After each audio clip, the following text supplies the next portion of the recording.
Boa tarde, irmãos. Prosseguimos aqui na nossa BD, analisando a nossa 11ª lição, cujo tema é Jesus, o nosso justificador, e que tem como texto base Zacarias, capítulo 3, versículos de 1 a 5.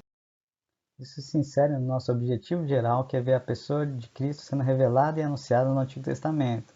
Para isso, a gente continua analisando livros dentre os grandes grupos que compõem o Antigo Testamento. Então, já passamos pelo Pentateuco, já passamos pelos livros históricos, pelos livros poéticos ou de sabedoria, passamos pelos profetas maiores e agora adentramos o grupo dos profetas menores, sendo que nós teremos 3 lições especificamente no livro de Zacarias, por ser um livro que traz profecias muito específicas e explícitas a respeito da pessoa do Messias. Bom, o profeta Zacarias foi um profeta que exercia seu ministério no período pós-exílio, ou seja, o período de reconstrução de Jerusalém. Mas para a gente entender a reconstrução, a gente tem que entender a destruição, ou seja, por que Deus permitiu que a nação de Israel fosse disciplinada por outras nações. Para entender isso, trouxe aqui 3 mapas que refletem 3 momentos distintos de Israel em relação ao seu território. Então a gente tem um período ali onde ainda não há um rei, um período pré-monárquico. Depois a gente tem um período de um rei e um reino só. Depois a gente tem um último período onde existem 2 reis e o povo está distribuído em 2 reinos, ou seja, o reino de Israel e o reino de Judá, ou seja, o reino do norte e o reino do sul. Se a gente recordar um pouco, a gente vai ver que Israel sai do Egito, peregrina no deserto durante 40 anos, é permitido a eles que entrassem na terra de Canaã, eles lá entram, mas eles tinham a obrigação de limpar essas terras dos povos que lá existiam, até para que esses povos não servissem de pedra de tropeço para si. E como eles não fazem isso, é justamente isso que ocorre, porque eles começam a se tornar idólatras, e aí começa todo aquele ciclo do livro de Juízes, porque o povo acaba se rebelando contra Deus, Deus se ira, sobrevém a opressão de povos inimigos, porque Deus permite que esses povos comecem a vencer sobre eles como forma de discipliná-los. Eles então se arrependem, levantam clamor a Deus, Deus tem misericórdia e levanta ali um juiz, né, alguém que vai pacificar aquela terra, eliminando os povos inimigos. Aí o juiz morre e mais uma vez o ciclo se repete. Então a gente vê vários juízes ali no livro de Juízes e sempre piorando a situação até que vem um último juiz, que é também o primeiro grande profeta de Israel, que é Samuel. E Samuel, ele já se encontra ali bem velho já, e seus filhos não são justos como ele, e aí isso começa a gerar uma preocupação no povo, que por conta disso e por conta de outras motivações erradas, decidem levantar um rei para si. O problema aqui não é que Israel não deveria ter um rei, porque isso já estava previsto lá em Deuteronômio, mas é que eles levantam um rei pelas motivações erradas. Mas apesar disso, Deus ainda abençoa o povo, porque o que a gente vê é uma expansão do reino nesses 3 juízes, né? Ou melhor, nesses 3 reis, Saul, Davi e Salomão. Porque a gente vê que o reino de Saul é o menor aí do mapa no meio, depois a gente vê o reino de Davi, que já é um pouco maior, né? E depois a gente vê a maior extensão que o reino teve, que foi em Salomão. E a gente vê então que Deus estava abençoando o povo aqui. Entretanto, se a gente for ler tudo que é dito a respeito de Salomão na Bíblia, a gente vai ver que cada vez mais há uma idolatria crescente ali no reino. E não só por conta disso, mas por conta de atitudes erradas do filho de Salomão, Roboão, Deus permite que o reino seja então quebrado, de forma que 10 tribos vão ficar com o reino do norte e 2 tribos, por misericórdia de Davi, vão permanecer sob a liderança dos descendentes de Davi, né, que vão ser o reino do sul, que é composto por Judá e Simeão.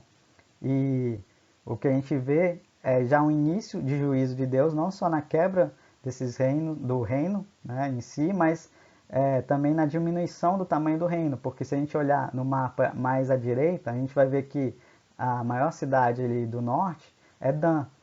Entretanto, se a gente for olhar no mapa do meio, a gente vê que Dan era o meio do reino de Salomão. Então o reino já diminuiu bastante, né, a extensão dele, já mostrando um juízo de Deus sobre a nação de Israel. Bom, aqui a gente vai ter basicamente a mesma informação, mas exposta de uma maneira diferente, ou seja, numa linha do tempo, envolvendo os 2 reinos do sul, Judá, e do norte, Israel.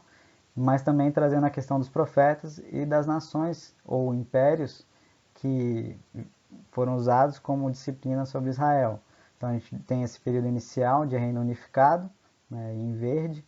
A gente vê que no início do reinado de Davi tem um período no qual ele não reina absoluto sobre todo o povo, mas é um período curto, ali de 7 anos, até que na sequência aí a gente vai ver em 931 a.C., aí sim o cisma hebraico, que é quando divide de fato o reino do norte e o reino do sul. E aí a gente tem a sequência de reis aí em azul, representando o reino do norte, e a sequência de reis em amarelo representando o reino do sul.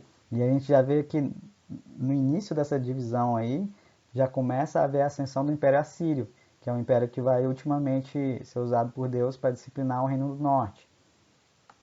Aqui a gente tem de forma mais clara não só os reis que se seguiram em cada reino desse, mas também os profetas que exerceram seu ministério em cada reino, né? Então, nos quadradinhos aí em vermelho, a gente tem à direita os profetas que exerceram seu ministério no reino do norte, e nos quadradinhos em vermelho à esquerda, a gente tem os profetas que exerceram seu ministério no reino do sul. E a gente vê também que a linhagem de reis do norte se encerra antes. Deus usa o império da Síria para destruir o reino do norte, né, fazendo com que Samaria, que era a capital do norte, ultimamente caia em 722 a.C. Né, e é natural que esse juízo venha primeiro sobre o norte, porque o norte foi o reino que de saída já se tornou idólatra, porque Jeroboão ele percebeu que seria uma fraqueza do seu reino o povo continuar adorando em Jerusalém, onde era o local correto de se adorar, e então ele estabelece um culto paralelo, um templo paralelo com sacerdotes paralelos, onde o povo adoraria, e já começando essa idolatria no início do seu reino e depois se aprofundando nesse movimento aí. E aí o que a gente vê é a deportação já de 30 mil habitantes israelitas e, como era comum, não só se tirava o povo da sua terra para evitar que esse povo se rebelasse contra o império, como se trazia povos de outras terras e se colocava nessa região. E é por isso que eles também experimentam nessa região uma maior miscigenação contra os povos, né? Não só miscigenação em termos físicos, mas culturais também, aumentando ainda mais a idolatria. Por isso que a gente vê lá nos evangelhos que os judeus nem consideravam esses povos como judeu, né? Eles tinham essa rixa com os samaritanos. O Reino do Sul continua, né? A gente vê aí que a sequência continua, até que o próprio Reino do Sul tomba, mas não mais frente ao Império Assírio, e sim frente ao Império Babilônico, que havia crescido, dominado os próprios assírios, e que agora exercia pressão sobre o Reino do Sul, ordenando inclusive o início do cativeiro, no primeiro momento pegando toda a elite do Reino do Sul e levando para a Babilônia. É nesse momento que Daniel e seus amigos são levados, colocando reis que não são da linhagem, reis que são apenas reis servos da Babilônia ali no Reino do Sul, até que nem mesmo essa situação mais é aturada e eles derrubam Jerusalém, a queda de Jerusalém, a cidade é destruída, o templo é destruído e os utensílios do templo são saqueados, se coloca fogo ali na cidade e se leva a população quase completamente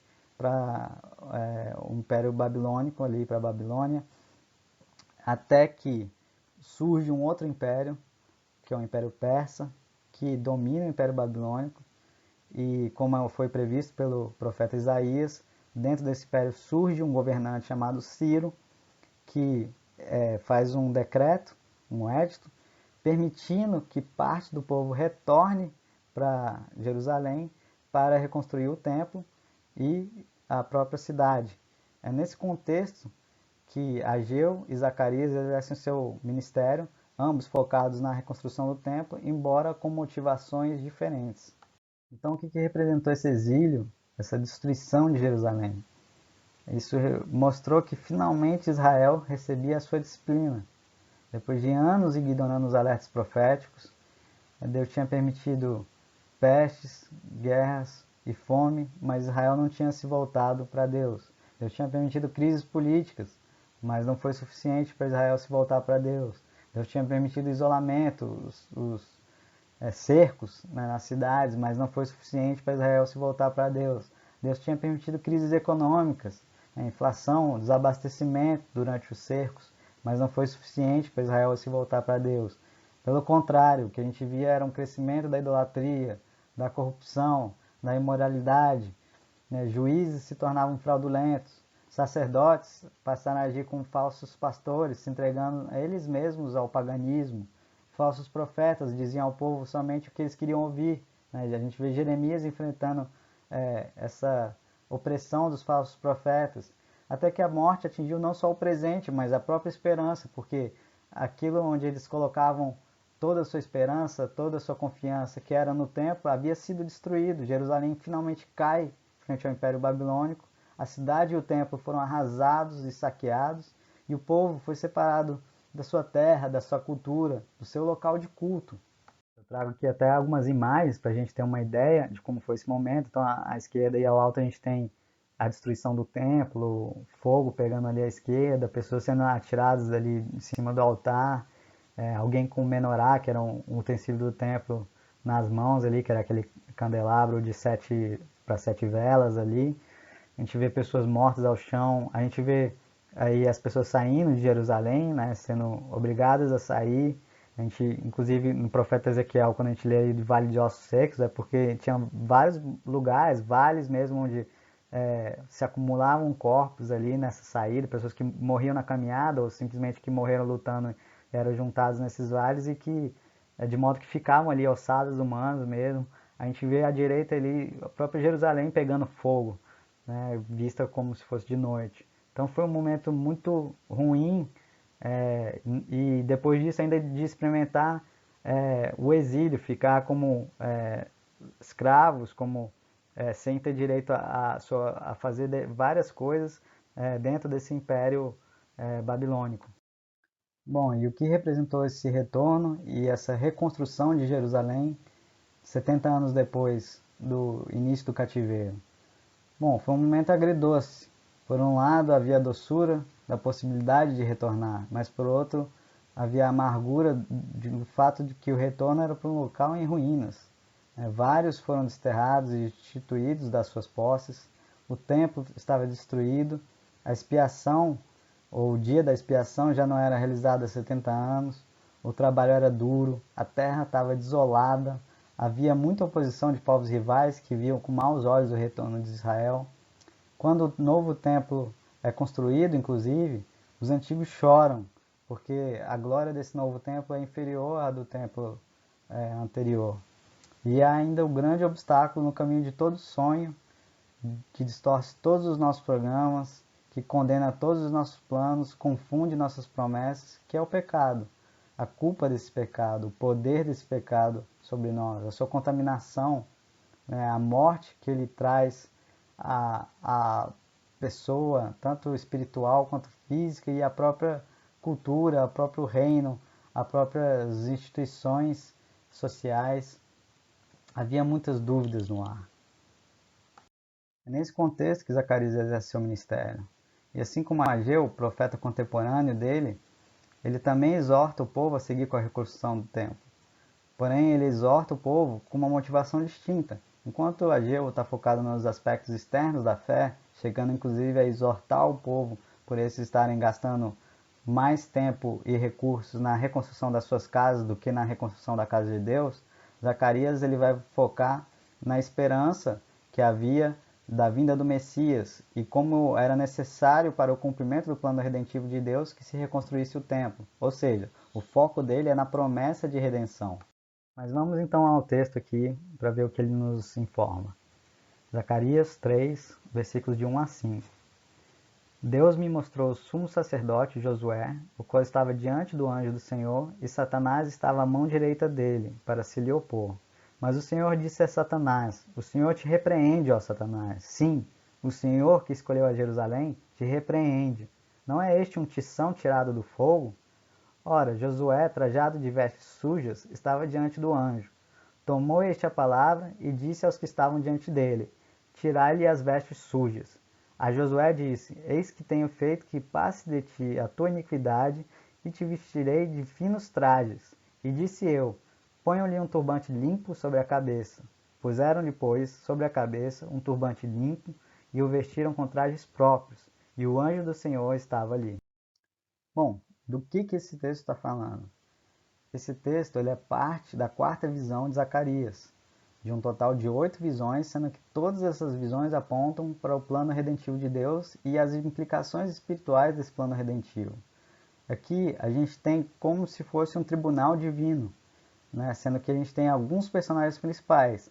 A gente tem Josué, que seria o sumo sacerdote, que assumiria, né, nessa posição, e ele está não só como acusado aqui na sua própria pessoa, mas como o sumo sacerdote ele representa o povo, então é como se o povo inteiro estivesse sendo acusado de algo, né?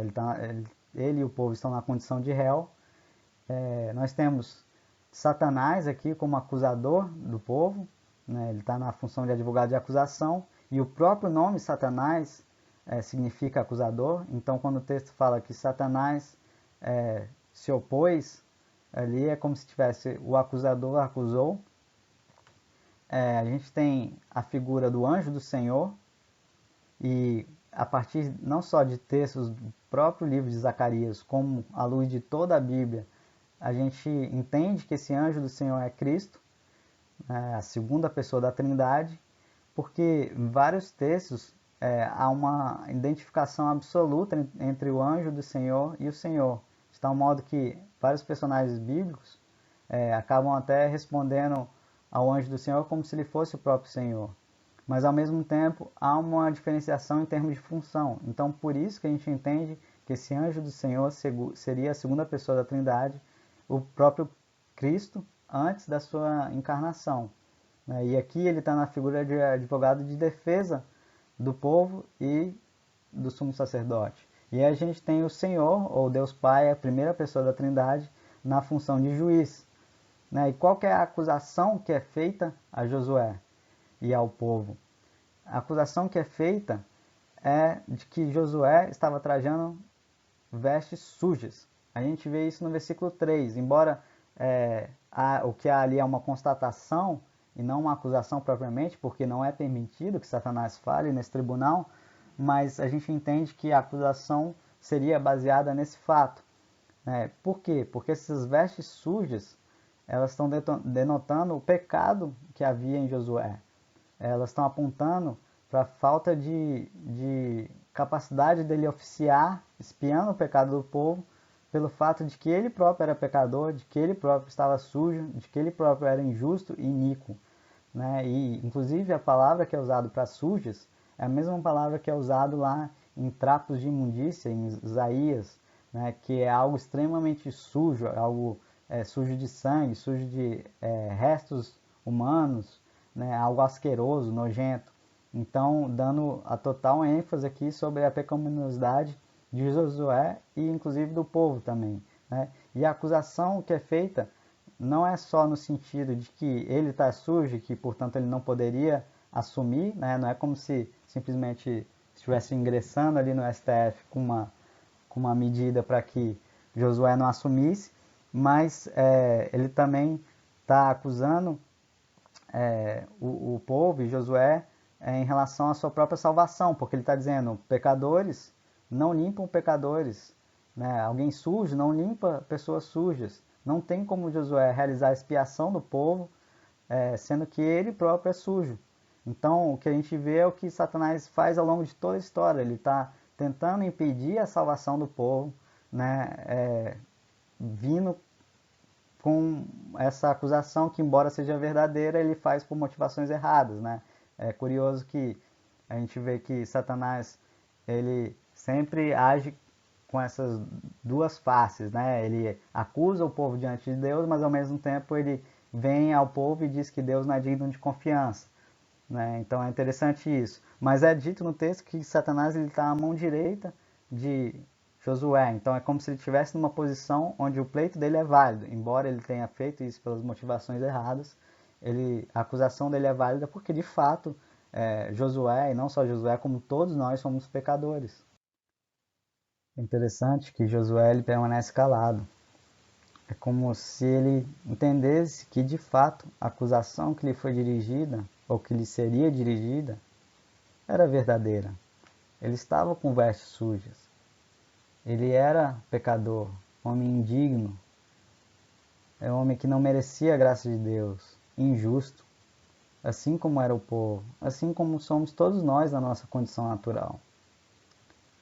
E se ele permanece calado por reconhecer isso, pelo menos há esse reconhecimento aqui, porque se na base de todo pecado há o orgulho que tenta elevar algo, alguém ou alguma coisa acima de Deus, na base de toda santidade há a humildade, que vê Deus como Ele é, reconhece Deus como majestoso e entende a nossa pequeneza e a nossa pecaminosidade frente a esse Deus majestoso. Mas também não era necessário que ele falasse, porque na sua defesa, o próprio Senhor repreende a Satanás. O Senhor te repreende a Satanás, não permitindo que Satanás falasse. Mas além disso, é dito, o Senhor que escolheu a Jerusalém te repreende. E aqui a gente vê que é acrescentado um elemento da escolha. E é como se Deus estivesse dizendo que ele não escolheu Jerusalém com base numa bondade pré-existente, uma bondade que já existia. Não. A salvação do povo foi baseada no fato de que Deus escolheu o povo, de que Deus amou o povo, antes mesmo de que eles amassem a Deus, de que não foi por esse povo ser numeroso ou ter diversas qualidades que Deus escolheu a esse povo também. É aquilo que é dito lá em Deuteronômio 7, versículos 7 e 8. Não vos teve o Senhor afeição, nem vos escolheu porque fosseis mais numerosos do que qualquer povo, pois éreis o menor de todos os povos, mas porque o Senhor vos amava, e para guardar o juramento que fizera a vossos pais, o Senhor vos tirou com mão poderosa e vos resgatou da casa da servidão, do poder de Faraó, rei do Egito. Aqui falando da libertação do povo do Egito. Então, a salvação estava baseada na escolha de Deus, antes mesmo que o povo soubesse que ele tinha sido escolhido, e não numa qualidade que esse povo tinha. Além disso, é dito na forma de pergunta hipotética, cuja resposta seria sim, não é este um tição tirado do fogo? Um tição tirado do fogo é aquela madeira que é tirada ainda queimando ali, ou já bastante queimada, e isso faz uma alusão ao fato de que o povo estava sendo tirado do exílio, de que Deus já tinha encerrado aquela disciplina, já tinha chegado o ponto de encerrar a disciplina, e que ele era soberano nessa escolha de quando disciplinar e de quando tirar do fogo. Além disso, o anjo do Senhor vai à frente e diz, tirar-lhe as vestes sujas. Tenho feito que passe de ti a tua iniquidade. Te vestirei de finos trajes. Ponham-lhe um turbante limpo. É interessante que esse turbante do sumo sacerdote, ele continha uma lâmina de ouro na frente que tinha escrito santidade ao Senhor, apontando já para o fato de que, uma vez salvos, nós devemos nos dedicar à santidade, à separação para Deus.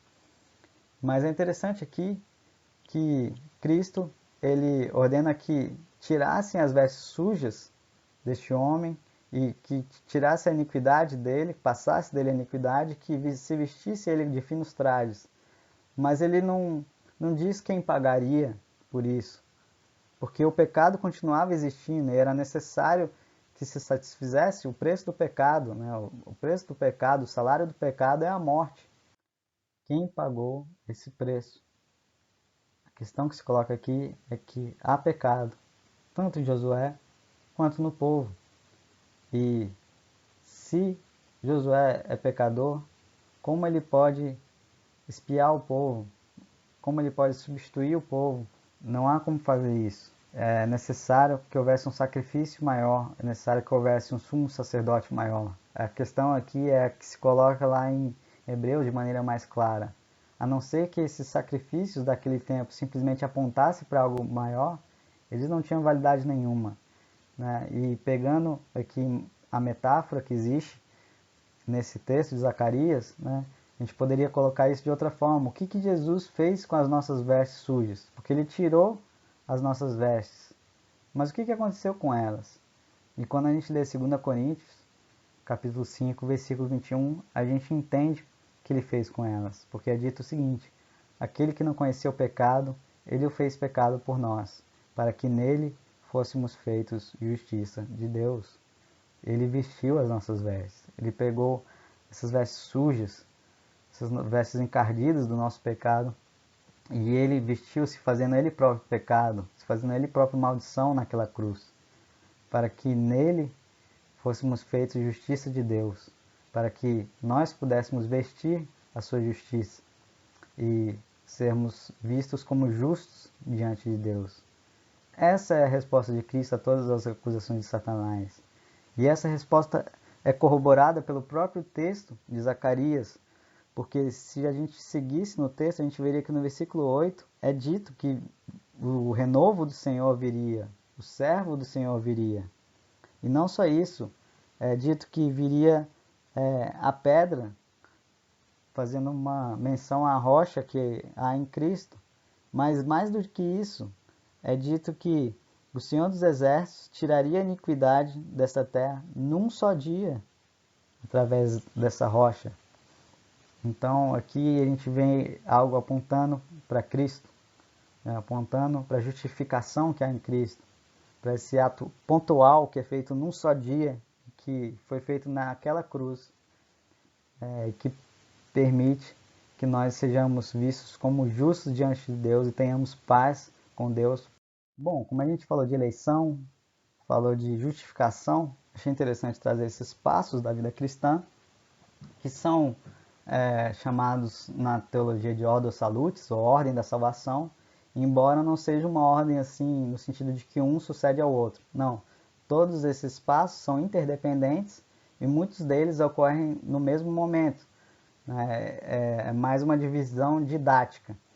E o que a gente vê aqui? Que justamente, em primeiro lugar, a gente é eleito por Deus, né? Deus nos escolhe, e não com base em qualquer mérito que haja em nós. Antes mesmo da fundação do mundo ele faz isso. Depois ele nos chama no momento correto. Há então a regeneração, ou seja, uma nova vida, um novo nascimento em Deus. Nós passamos a apresentar fé em Cristo e o arrependimento pelos nossos pecados. Uma vez que nós temos fé em Cristo, nós estamos unidos a Ele e aí a gente passa a ser visto como justo por Deus. Então há a justificação, nós somos adotados por Deus como seus filhos e entramos no processo de santificação, de modo que a gente possa estar preparado para morar ultimamente com Deus, que é quando a gente vai ser glorificado, né? E vamos estar livres aqui não só do poder do pecado ou da culpa do pecado, mas da própria presença desse pecado. Dentre esses passos, o que mais confunde o pessoal é a justificação e a santificação, né? As pessoas tendem a confundir esses dois e a gente procurou fazer aqui uma diferenciação entre eles, né? Sendo que, de forma geral, é como se a justificação fosse aquilo que permite que todos nós sejamos vistos como santos diante de Deus, ou seja, cria um espaço de certeza na nossa salvação, no qual a gente pode desenvolver ali a santidade, ou seja, no qual a gente pode se aplicar na santificação. Então, a justificação, ela se refere a uma justiça de Cristo que é imputada a nós, né? Já a santificação, ela se refere à justiça de Cristo que é desenvolvida em nós. A justificação, ela decorre da aceitação da obra de Cristo por nós, né? Quando nós aceitamos a obra de Cristo a nosso favor, nós somos justificados. A santificação, ela decorre da aceitação da obra de Cristo em nós. Então, é um processo aqui. A justificação ela é legal, uma declaração legal, ela é completa, perfeita, definitiva, né? Já a santificação, ela é uma purificação moral, de forma que ela é incompleta, imperfeita, ela é gradual, envolve, né, uma caminhada. A justificação ela é a remoção da culpa do pecado.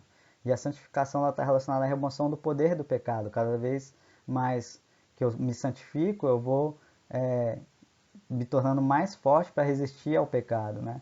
A justificação ela é feita sem a nossa participação. A santificação ela envolve a nossa participação.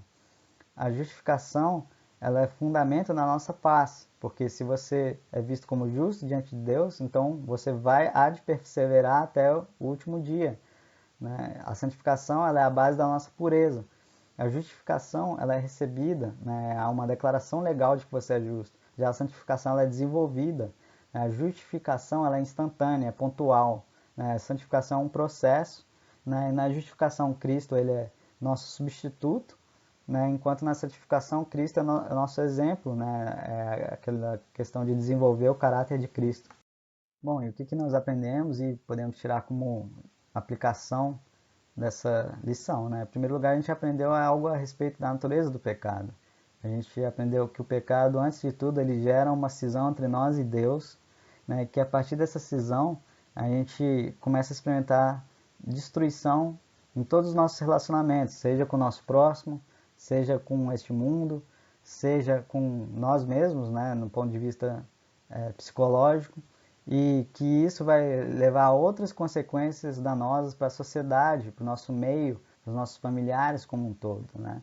Mas acima disso, a gente viu também como a salvação em Cristo, né? Em como ele age a nosso favor ao silenciar as acusações de Satanás e nos justificar, não negando que nós somos pecadores, mas declarando que tudo que ele fez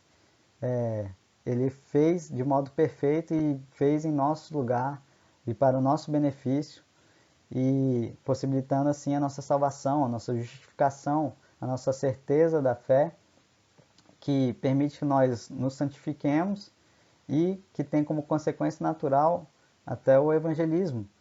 No próprio texto aqui de Zacarias, no versículo 10, ele fala que naquele dia, diz o Senhor dos Exércitos, cada um de vós convidará ao seu próximo para debaixo da vide e para debaixo da figueira, né? Sendo essa a consequência natural desse ser justificado por Cristo. Mas vamos orar então, para encerrar. Senhor Deus, te agradeço por esse dia, te agradeço por essa lição, te agradeço pelo modo como o Senhor, mesmo antes da vinda de Cristo encarnado, já se preocupava conosco, e como o Senhor proveu essa salvação através do teu Filho, Pai. Lhe agradecemos porque em Ti temos a salvação, em Ti temos um modo de restabelecer a paz, Pai, e pelo modo como o Senhor nos salva da sua ira, por meio de si próprio, para si próprio, ó Pai. Obrigado por tudo isso, obrigado porque o Senhor não deixa que nos acusem, mas tem misericórdia de nós. É o que eu lhe peço e lhe agradeço. Em nome de Jesus, amém.